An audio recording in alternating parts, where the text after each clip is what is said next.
down first and third base line, and the ball gets down in that tunnel almost. It just kept rolling. First base line, and it goes so far away from the players that the runner who was on first came around all the way to score on the error. Oakland wins 3-2, winners of 4 in a row, 8 out of 10. They're 53-41, 12 games over 500. Okay, and they pick up Homer Bailey. And when I saw that yesterday, I chuckled to start with. I thought, what are the Oakland A's doing? But they're always looking for a great value. In his last 6 starts, Homer Bailey's ERA is under 3.50 in his last 6. Pitching in Oakland, I know Kansas City is a pitcher's park. Okay, I got that. But not as good a pitcher's park as Oakland. Homer Bailey seems to have found something in his last 6 starts. And I know we fantasy guys are very skeptical, aren't we? But the proof is in the pudding, as they say. And when you look at Homer Bailey, and you look at what he's accomplished lately, maybe this is one of those trades we look back and say, crazy like a fox. Let's look at his numbers. On the year, he's 7-6 with a 4.80 ERA. Not necessarily, great news, right? He's scheduled to start Wednesday against Seattle. But he's posted a 2.38 ERA over his last 6 starts. He's had 3 wins in that span. So, we'll see. Certainly didn't cost much. And if he produces, then Oakland may have found a diamond in the rough. Texas, 9 games out. They lost 2 in a row to Houston. They're falling out of relevance. We look at the wild card standings in the American League this morning.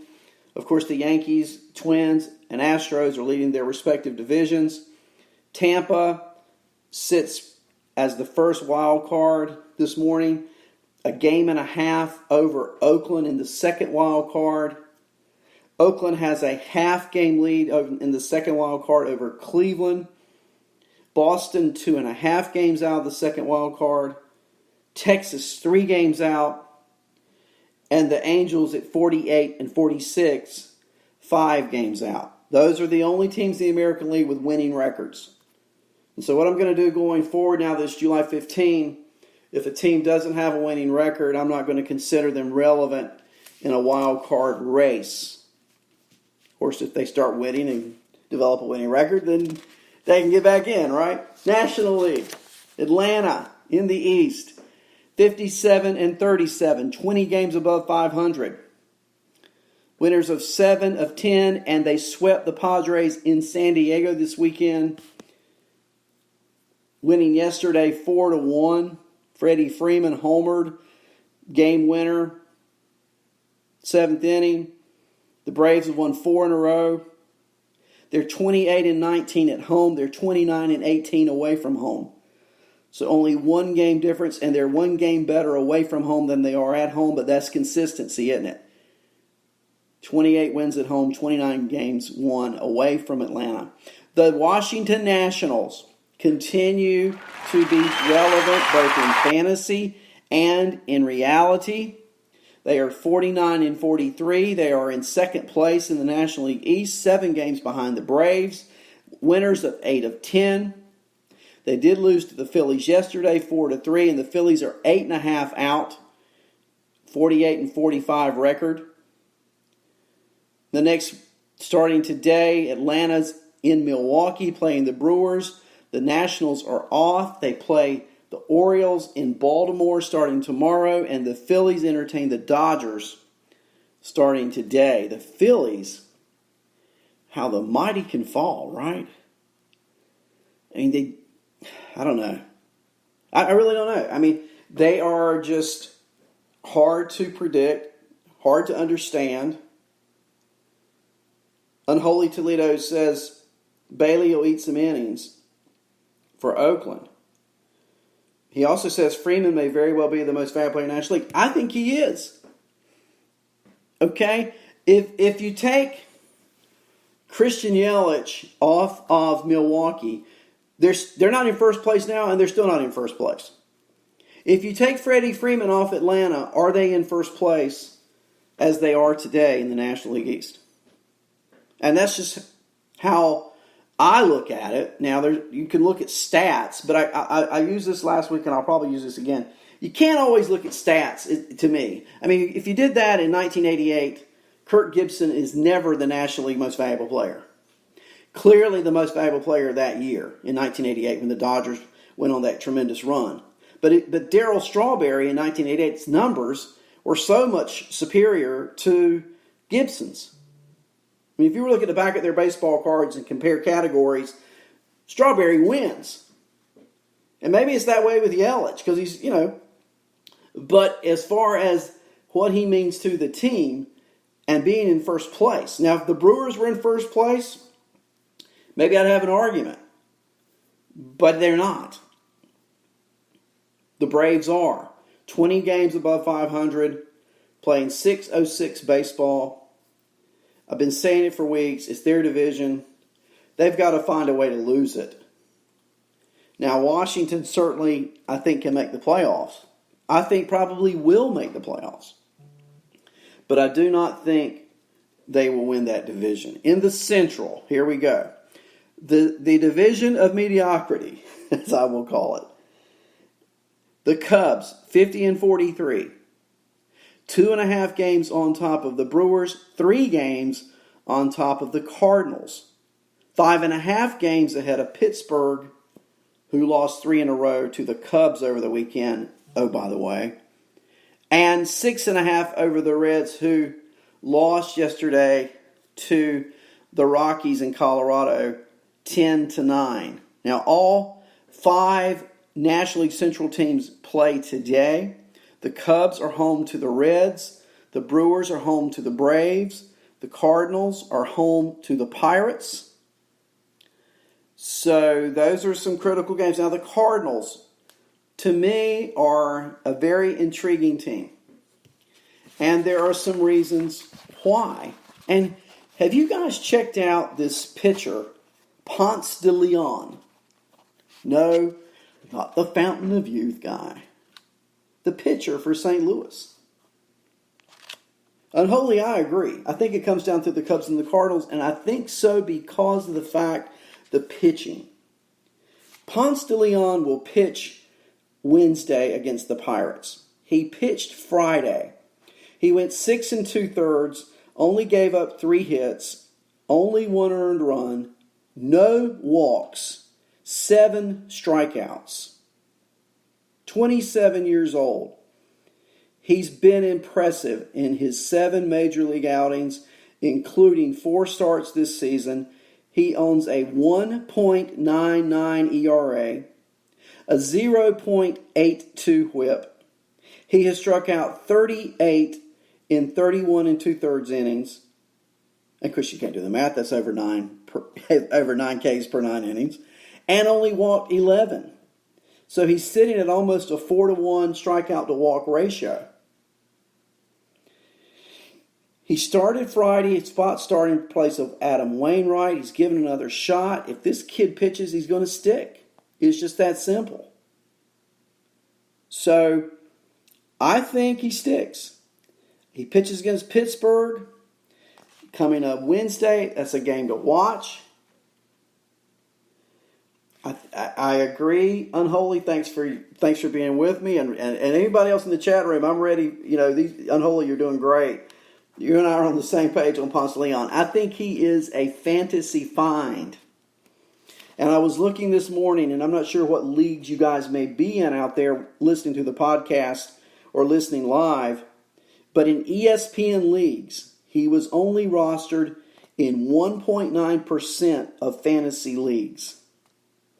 If Daniel Ponce de Leon is available in your fantasy league, you need to go Get him now. Stop listening to me. If he's available, add him right now. And if you think about who am I going to add him for, there's got to be a pitcher on your team or a batter on your team who is underperforming. It's just that simple. This kid has tremendous upside, tremendous strikeout ability, and he could be a huge difference maker. And did you also check out their bullpen this weekend? Jordan Hicks gets hurt, and so it's like, what do we do? Who's going to be our closer? Tender Carlos Martinez. I'm just going to go and give you a few recent stats, okay? His ERA now is 2.18. His whip is under 1. He's 2-0 with 5 saves.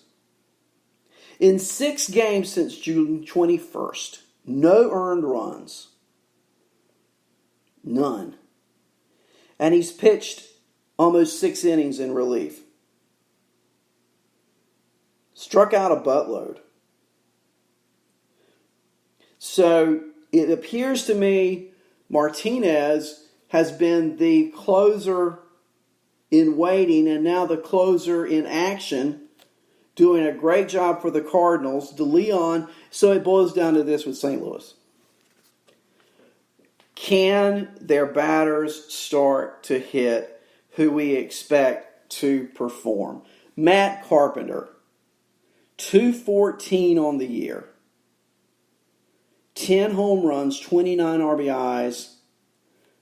Not very Matt Carpenter-ish, would you say? How about Goldschmidt? Now, Goldie, I saw him hit a bomb over the weekend. Now, he only went 2 for 11. There's the problem. He hit a bomb home run down the left field line yesterday. Towering, arcing home run. He's at 251 on the season, not Goldschmidt numbers. 17 home runs. And in a year where Freddie Galvis has hit 15, Goldschmidt's 17 are just not that impressive, are they? Only 39 RBIs. So I can stop there. Just what if Carpenter and Goldschmidt from July 15 on start putting up Carpenter and Goldschmidt numbers? I mean, the Cardinals are only 3 games out, guys. Tight division. Cubs-Cardinals. Rivalry at its finest. And can't you just see that happening? Trevor Williams, speaking of Pittsburgh and looking at Unholy's comments. Oh, come on. They've got 2 pitchers on Pittsburgh's team who started the year just doing so well and have been grenades their last few outings. Let's take a look at 2 of them. Now, we already know that Chris Archer started out not doing well. Okay, but this weekend against the Cubs on Friday, 6 innings, 10 strikeouts. A glimmer of hope, maybe? Trevor Williams yesterday. And not just yesterday, but his last 4 starts. Let's go back to June 19th with Trevor Williams against Detroit. 5 innings, 7 earned. June 25th against Houston. 6 2/3 innings, 4 earned. July 1 against the Cubs. 5 2/3 innings, 5 earned runs. 3 walks. And yesterday against the Cubs, 5 1/3, 11 hits, 8 earned runs, 3 walks. Garbage time. It's time to get rid of him. And now you got Jordan Lyles. If there's anything worse than Trevor Williams for Pittsburgh, it's Jordan Lyles here lately. Look at his last 2 starts. And these are both against the Cubs as well. 4 innings pitched on Independence Day, 10 hits, 7 earned runs.